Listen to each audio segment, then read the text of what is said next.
Hi everyone, this is Neil Writer, also known as the Wax Whisperer. Thank you for joining me in my latest video.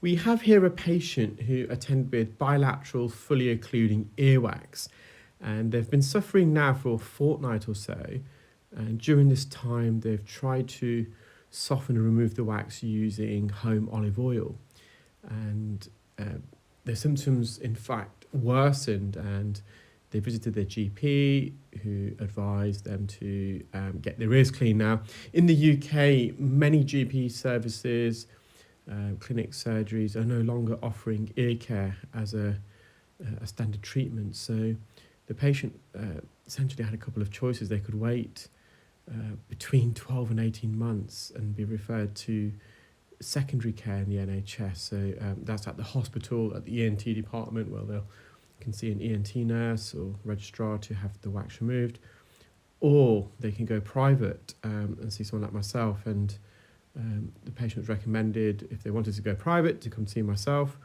And I think it is a great shame that the NHS is no longer offering ear care. I know there's a lot of bureaucracy and red tape and lack of funding and resources, but it'd be I think it's a growing issue, and that many people now in the UK are suffering from earwax impaction, like this gentleman, and they try and remove it themselves, either by using drops or DIY ear syringe, and it can make their symptoms worse.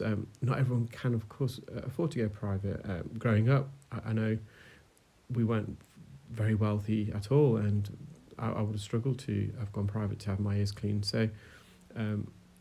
So putting business aside, which obviously it means there's an uptake of business for people like myself in the private sector in the UK, but I do think the NHS has somehow got to revisit ear care as a really important procedure and reintroduce it back on the NHS in primary care, where patients can be seen at the local surgery. But there is a lot of bureaucracy and, unfortunately, lack of resources and funding. So I can understand why a lot of GP practices have decided not to offer it.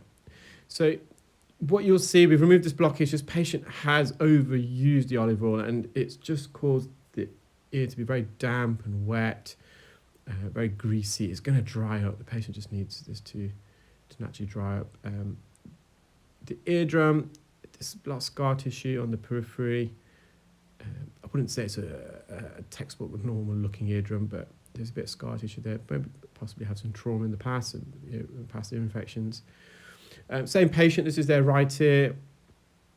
This ear was actually even more blocked, although they felt their left ear was the worst. There's a tremendous amount of wax, humongous pieces, sizes of wax came out from this side.